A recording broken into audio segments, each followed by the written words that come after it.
Hello my dear students and welcome back to the channel. आज के class में हम कंटिन्यू करेंगे अपना सब्जेक्ट कॉर्पोरेट लॉ, जो कि ओडिशा के सेमेस्टर नंबर 2 का पेपर है। बाकी तुम ऑल ओवर इंडिया से कोई भी यूनिवर्सिटी से कोई भी कॉलेज से क्यों ना हो, तुम्हारे सेमेस्टर्स में जरूर पेपर होगा corporate law, also called as company law. तो तुम कोई भी यूनिवर्सिटी से क्यों ना बिलोंग करते हो, तुम इस प्लेलिस्ट से पढ़ाई शुरू कर सकते हो। हम ऑलरेडी काफी सारे वीडियोस अपलोड कर चुके हैं रिलेटेड टू कॉर्पोरेट लॉ। आज का जो टॉपिक है वो है about annual general meetings. Annual general meeting से बहुत इंपॉर्टेंट और बहुत ही इंटरेस्टिंग टॉपिक है।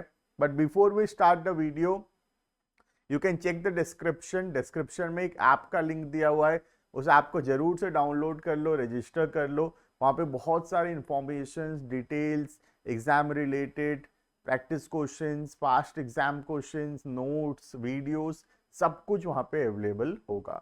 एक ग्रुप भी होगा, वहाँ पे लिंक होगा व्हाट्सएप ग्रुप का, टेलीग्राम चैनल का, उसको ज्वाइन करो, वहाँ पे टाइमली अपडेट्स मिलता रहेगा। ठीक है, वीडियो को शुरू करते हैं। वीडियो है एनुअल जनरल मीटिंग। जैसे कि मैं बताया था, जनरल का मतलब पिछले वीडियो के अंदर बताया था, जनरल मीटिंग मतलब किसका मीटिंग होता है ये?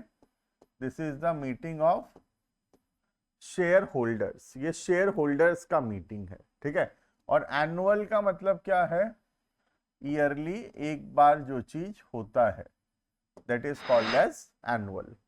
तो एनुअल जनरल मीटिंग नाम से पता चल रहा है, साल में एक बार जो मीटिंग करवाया जाता है ईयरली शेयर होल्डर्स का, उस मीटिंग को बोलते हैं एनुअल जनरल मीटिंग्स। ठीक है, देखना कौन सा सेक्शन है, बहुत इंपॉर्टेंट है प्रोविजन, तो तुम चाहो तो सेक्शन लर्न कर सकते हो, इजी भी है, बहुत ध्यान रखना। सेक्शन नंबर 96 है एनुअल जनरल मीटिंग्स का।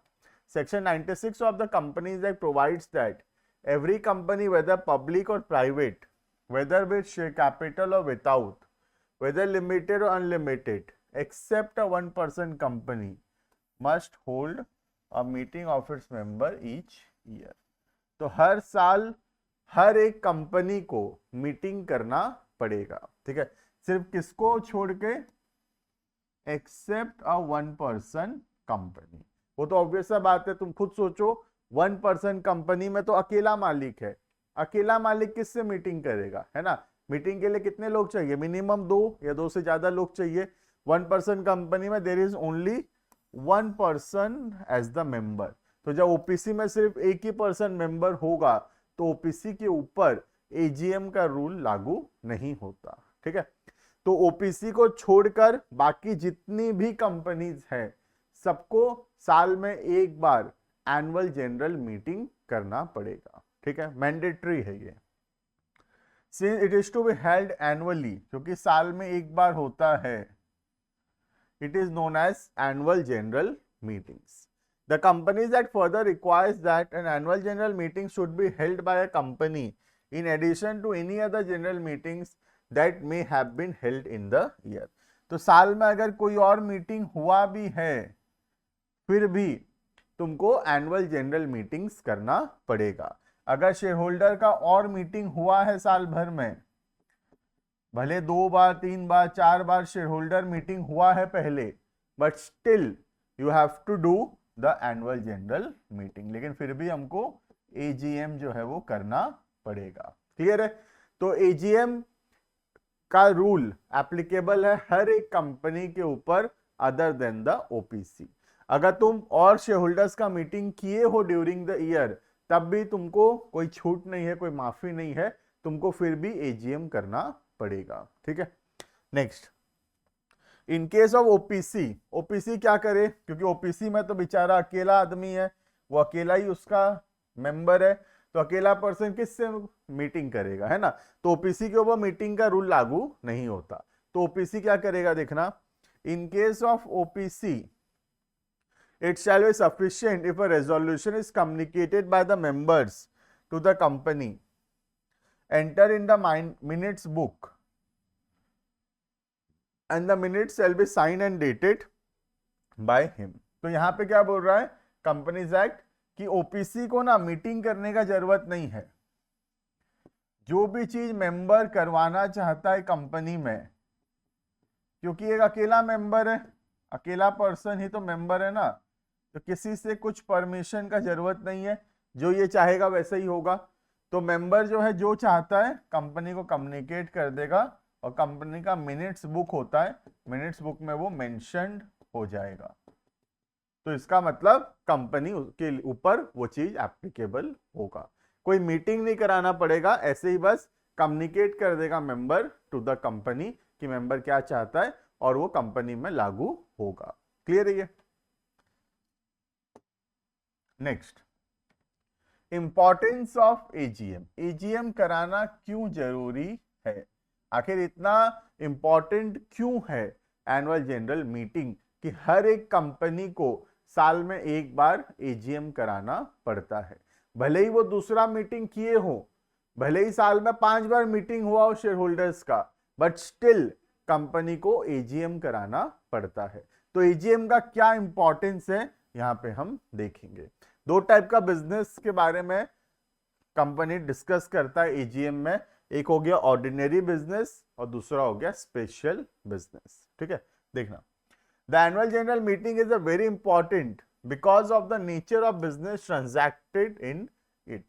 क्या नेचर ऑफ बिजनेस का मतलब? कौन से टॉपिक पे बातचीत होगा। ठीक है, तो दो टाइप के टॉपिक है, एक ऑर्डिनरी टॉपिक है जो नॉर्मली हर एजीएम में होता ही है, और दूसरा स्पेशल टॉपिक है। अगर ऑर्डिनरी को छोड़ के कुछ और चीजों के बारे में डिस्कशन करना है तो वो भी किया जा सकता है। ठीक है, देखना, ordinary business which relates to the following. क्या क्या? ये तो ऑर्डिनरी का मतलब होता है ये तो हर एजीएम में होता ही है, बोलने का भी जरूरत नहीं है। एजीएम बुलाए हैं इसका मतलब ये सब चीजों के ऊपर तो डिस्कशन होना ही है।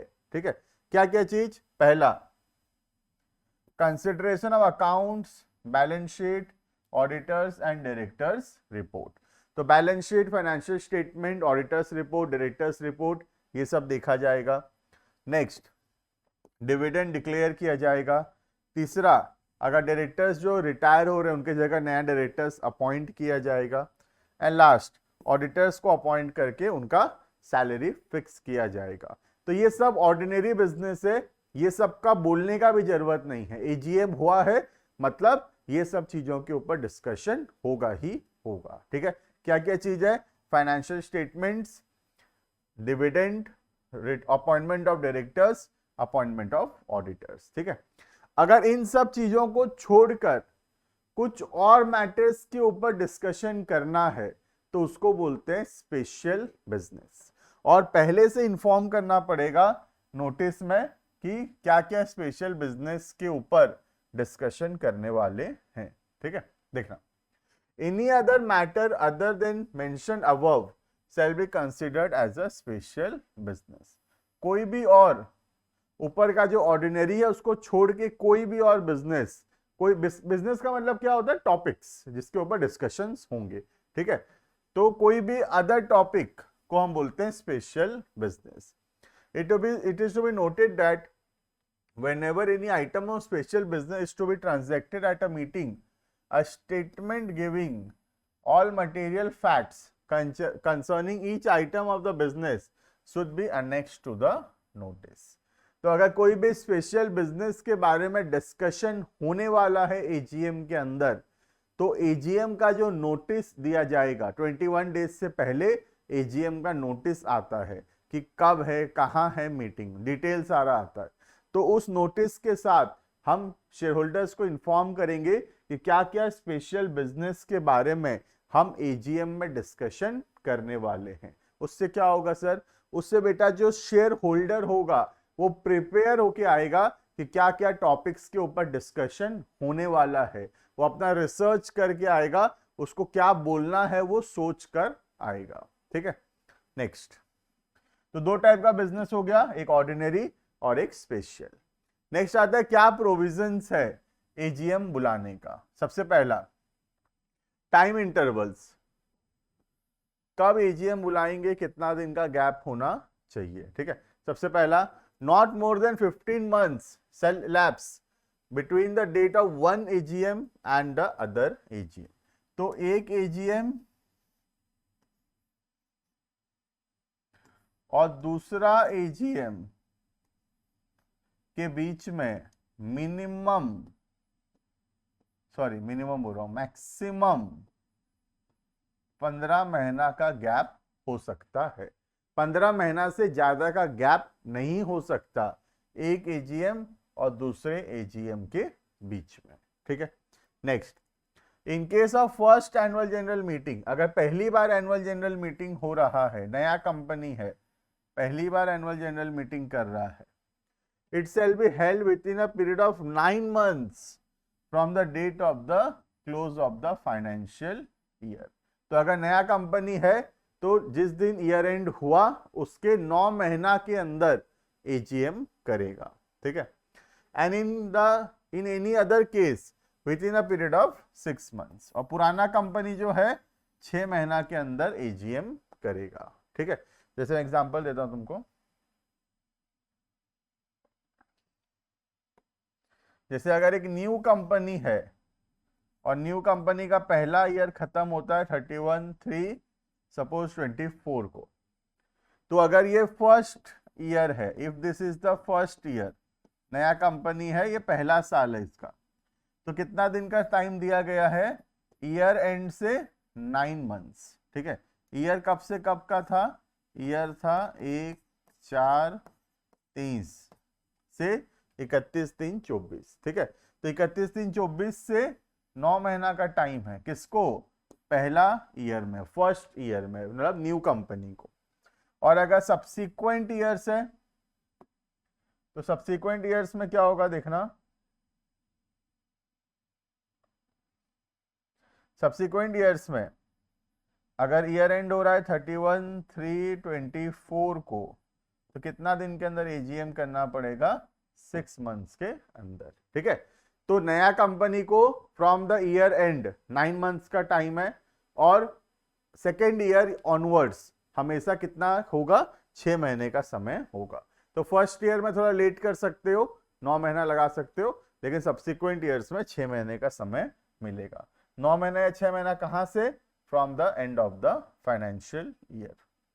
नेक्स्ट, द रजिस्ट्रार में for any special reason extend the time, extension मिल सकता है अगर लेट हो रहा है तो, within any general meeting not being the first AGM. ध्यान रखना, पहला एजीएम को एक्सटेंशन नहीं मिलेगा।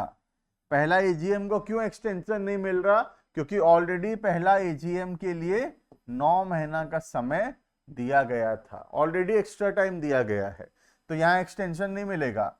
लेकिन सब्सिक्वेंट एजीएम में सिर्फ 6 महीने का टाइम है, तो वहां पे हमको एक्सटेंशन मिल सकता है, कितने का, 3 months का। ठीक है, shall be held by a period not exceeding 3 months। Clear है, तो प्रोविजन क्या क्या रहा, पहला एजीएम और सब्सिक्वेंट एजीएम, मतलब 2 एजीएम के बीच में 15 महीना से ज्यादा का गैप नहीं होना चाहिए।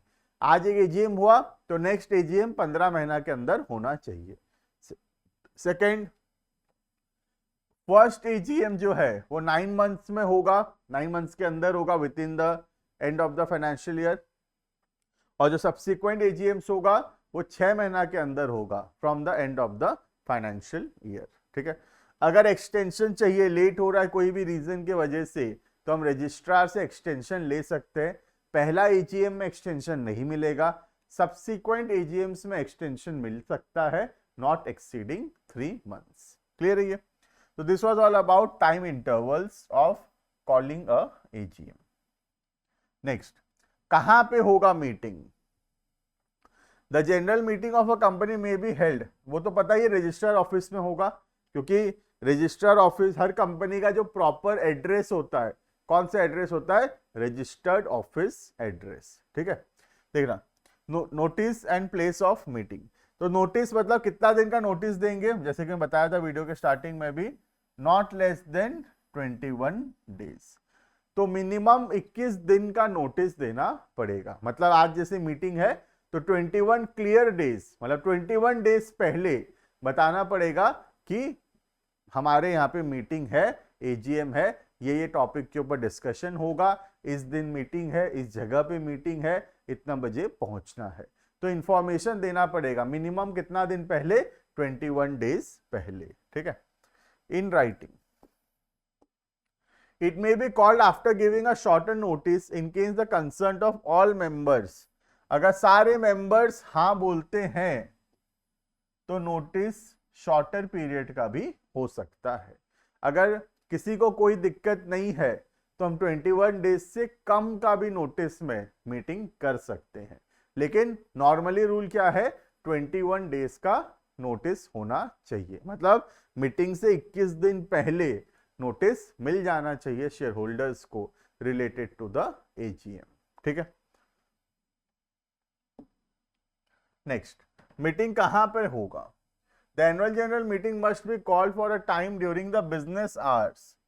बिजनेस आवर्स में होना चाहिए. बिजनेस आवर्स मतलब 10 से 6 के बीच में होना चाहिए. ऐसा नहीं कि आधी रात को मीटिंग बुलाओ, ऐसा नहीं चलेगा. ठीक है. On a day which is not a public holiday. Public holiday भी नहीं होना चाहिए, है ना. And must be held either at the companies registered office or some other place within the city, town or village in which the registered office of the company is situated. तो कहाँ पे होना चाहिए? या तो कंपनी में के registered office में, या फिर जिस स्टेट, जिस डिस्ट्रिक्ट, जिस विलेज में रजिस्टर्ड ऑफिस है उसी विलेज में, उसी डिस्ट्रिक्ट में कोई दूसरे जगह पे हो सकता है. मतलब अगर रजिस्टर्ड ऑफिस सोच लो दिल्ली है तो फिर दिल्ली में ही मीटिंग होगा. या तो रजिस्टर्ड ऑफिस में होगा या दिल्ली में कहीं पे भी और होगा. ठीक है. Next, consequences of not holding AGM. अगर एजीएम नहीं करते हैं तो क्या होगा? ट्रिब्यूनल बुला सकता है मीटिंग, है ना.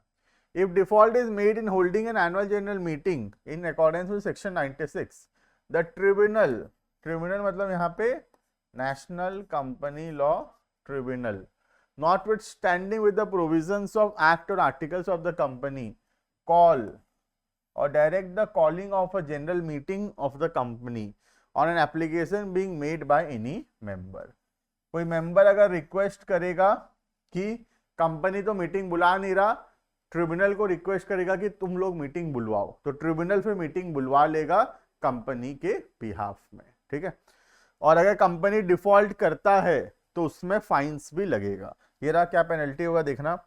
इन case the company on its own और on the direction of tribunal defaults in calling such meeting, the company and every officer of the company who is in default shall be punishable with a fine which may extend to 1 lakh rupees. In case the default continues, an additional fine of 5,000 rupees may be imposed for each day. हर दिन का 5,000. तो ये बहुत बड़ा amount हो जाएगा. ठीक है. तो अगर हम एजीएम नहीं बुलाते हैं टाइमली तो 1 लाख रुपए तक का फाइन लग सकता है, प्लस एडिशनली दिन का 5,000 और भी एक्स्ट्रा लग सकता है. क्लियर है ये? This was all about annual general meetings. हम देखें एनुअल जनरल मीटिंग्स क्या होता है, क्या क्या बिजनेस के ऊपर डिस्कशन होता है एजीएम के अंदर, क्या टाइम इंटरवल्स होता है एजीएम में, कितना दिन में बुलाना चाहिए, कब होगा एजीएम. हम फिर देखिए प्लेस ऑफ एजीएम, फिर हम देखें नोटिस ऑफ एजीएम, और लास्ट में हम देखें consequences of not holding a AGM. Clear है? तो this was all about the topic annual general meetings. एक और मीटिंग होता है शेयर होल्डर्स का, उसको हम बोलते हैं एक्स्ट्रा ऑर्डिनरी जनरल मीटिंग्स. तो हम नेक्स्ट क्लास में पढ़ेंगे एक्स्ट्रा ऑर्डिनरी जनरल मीटिंग्स क्या होता है. तब तक के लिए थैंक यू फॉर लिसनिंग. अगर थोड़ा भी अच्छा लगा लाइक शेयर सब्सक्राइब जरूर से कर लेना चैनल को. मिलते हैं नेक्स्ट वीडियो के अंदर. अच्छे से पढ़ाई करो, बहुत अच्छा स्कोर करेंगे हम लोग आने वाले एग्जाम्स के अंदर. Thank you and bye bye.